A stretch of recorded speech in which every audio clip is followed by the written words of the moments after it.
Wabarakatuh. Hari ini saya akan membentangkan untuk subjek KPF iaitu falsafah dan dasar. Nama saya Nur Inani Jati binti Muhammad Daud. Nombor matrik D20151071071270. Tajuk yang diberi peranan kurikulum kebangsaan ke arah merealisasikan hasrat dan matlamat falsafah pendidikan kebangsaan FPK. Pengenalan. Yang pertama, sistem pendidikan Malaysia berteraskan falsafah pendidikan kebangsaan yang memberi tumpuan kepada perkembangan emosi diri pelajar secara menyeluruh. Falsafah ini digunakan bagi melahirkan warga negara yang berketerampilan dan bertanggungjawab dalam segala bidang serta mampu menghadapi cabaran dalam menuju wawasan negara. Seterusnya, kurikulum pendidikan berteraskan kepada falsafah pendidikan kebangsaan kerana falsafah memainkan peranan sebagai dasar yang menjadi arah tuju, panduan dan bimbingan. Dan akhir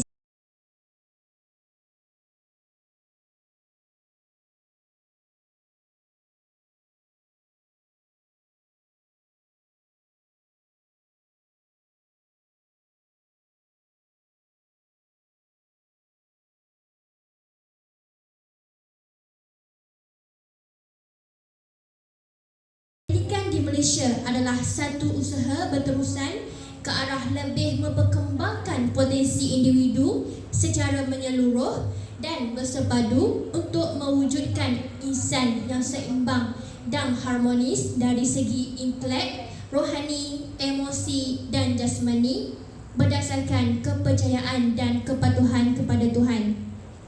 Usaha ini adalah bagi melahirkan rakyat Malaysia yang berilmu pengetahuan, berakhlak mulia, bertanggungjawab, berketerampilan dan berkeupayaan mencapai kesejahteraan diri serta memberi sumbangan terhadap keharmonian dan kemakmuran negara, kemakmuran keluarga, masyarakat dan negara.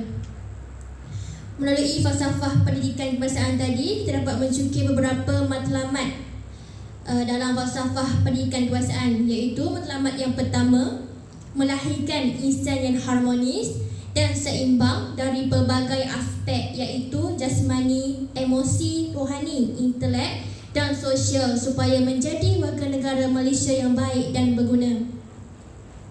Di dalam matlamat yang pertama ini,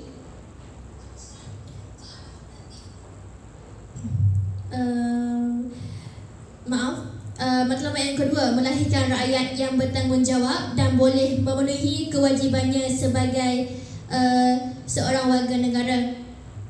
Dan yang ketiga, menghasilkan rakyat yang progresif, mahir serta cekap.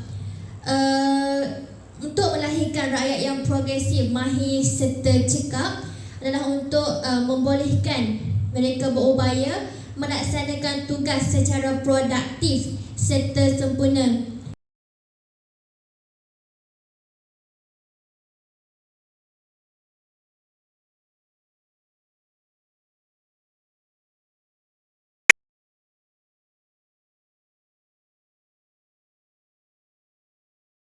Dan cinta kepada negara. Taat setia kepada raja adalah penting kerana akan dapat mengelakkan dari berlakunya pembelotan dan Malaysia tidak akan diceroboh kerana pengkhianatan rakyatnya. Matlamat lain ialah melahirkan rakyat yang memahami serta mengamalkan prinsip-prinsip rukun negara dan bersikap toleransi sesama rakyat untuk mewujudkan perpaduan bilang kaum. Rakyat yang sentiasa bertolak ansur adalah rakyat yang membawa perpaduan di dalam Malaysia.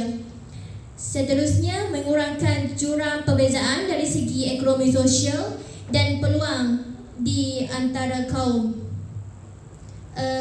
Bagi huraian untuk matlamat yang terakhir ini, apabila matlamat FPK ialah mengurangkan jurang perbezaan, kita dapat lihat pada zaman dahulu terdapat jurang perbezaan yang besar antara kaum di Malaysia.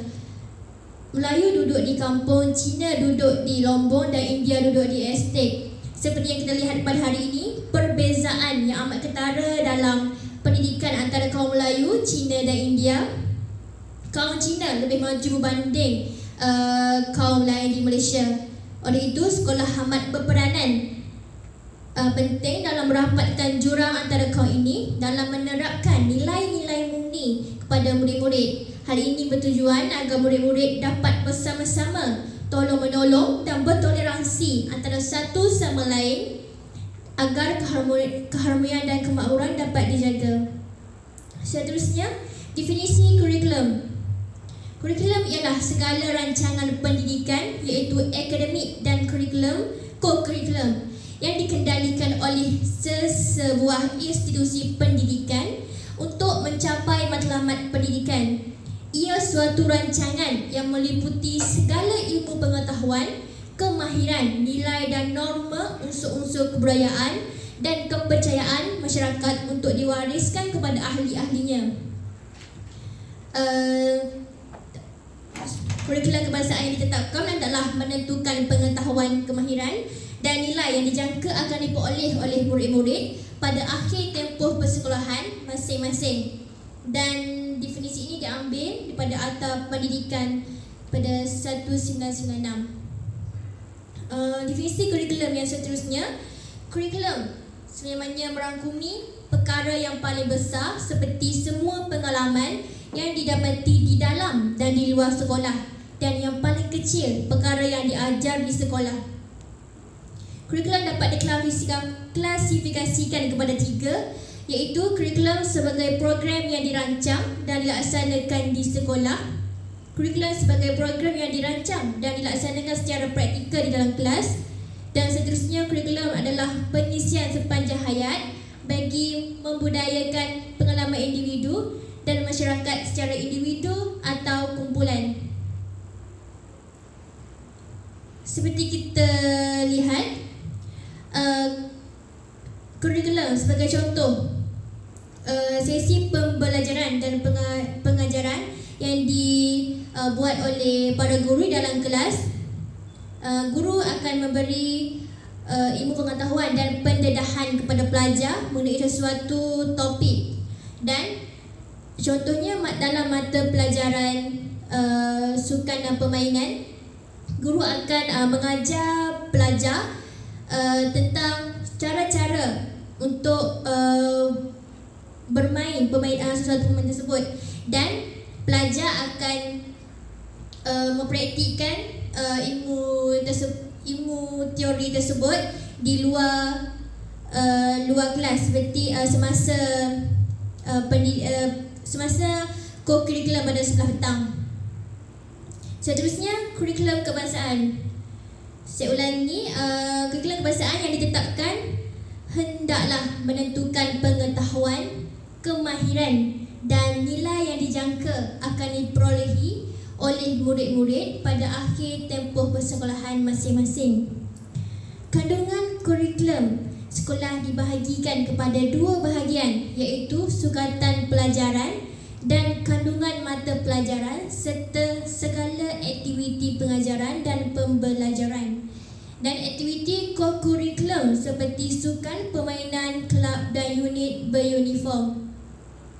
Dan kita dapat lihat di sini, kurikulum amat berkait rapat dengan co-kurikulum, kerana melalui aktiviti kurikulum sekolah, ia digubal bagi memenuhi keperluan mental, fizikal, sosial murid dengan penekanan kepada aspek pengajaran dan pembelajaran formal yang melibatkan sukatan dan kandungan mata pelajaran.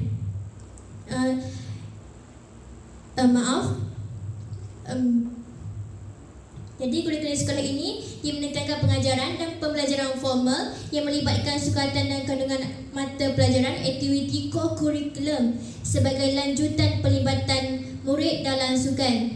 Jadi melalui kurikulum, murid akan didedahkan lagi berkaitan dengan co-kurikulum. Jadi mereka belajar teori dalam kelas dan mempraktikkan aktiviti co-kurikulum di luar kelas.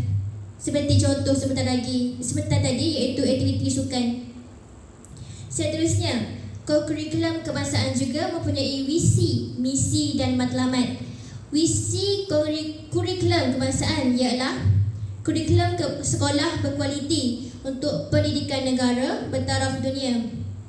Misi kurikulum kebangsaan pula membangunkan kurikulum sekolah yang bersepadu dan berguna untuk perkembangan potensi individu sepenuhnya dan untuk memenuhi keperluan negara. Dan seterusnya, matlamat kurikulum kebangsaan. Yang pertama, membina dan mengembangkan kurikulum sekolah ke arah peningkatan kualiti pendidikan selaras dengan falsafah pendidikan kebangsaan. Dan matlamat yang kedua, memastikan anak bangsa Malaysia dipupuk semangat menguasai ilmu pengetahuan, kemahiran dan kompetensi. Di sini terdapat lihat bahawa pihak kerajaan amat bermatlamat seperti membina dan mengembangkan kurikulum sekolah ke arah peningkatan kualiti pendidikan.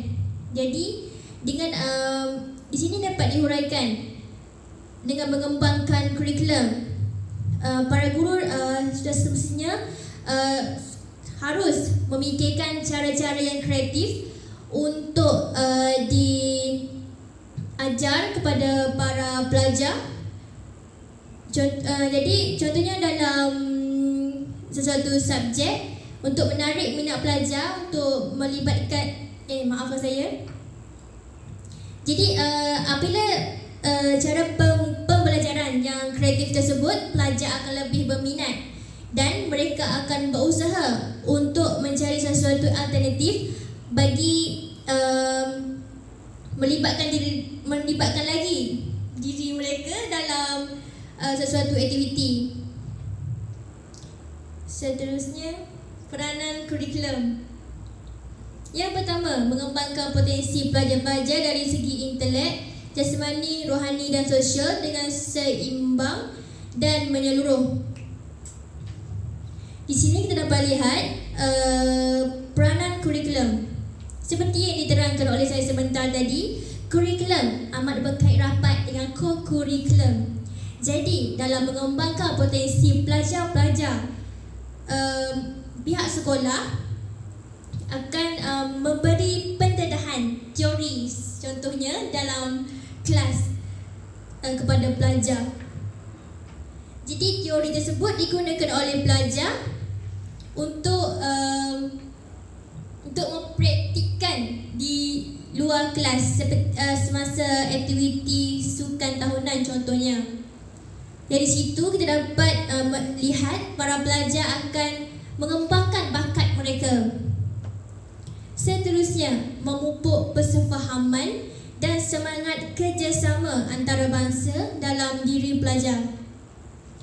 Dalam isi yang kedua ini, apabila guru maafkan saya, di sini terdapat juga lihat guru amat memainkan peranan penting dalam memupuk semangat kerjasama antarabangsa ini. Contohnya, guru hendaklah memikirkan sesuatu aktiviti yang membolehkan para pelajar bekerjasama antara etnik yang lain.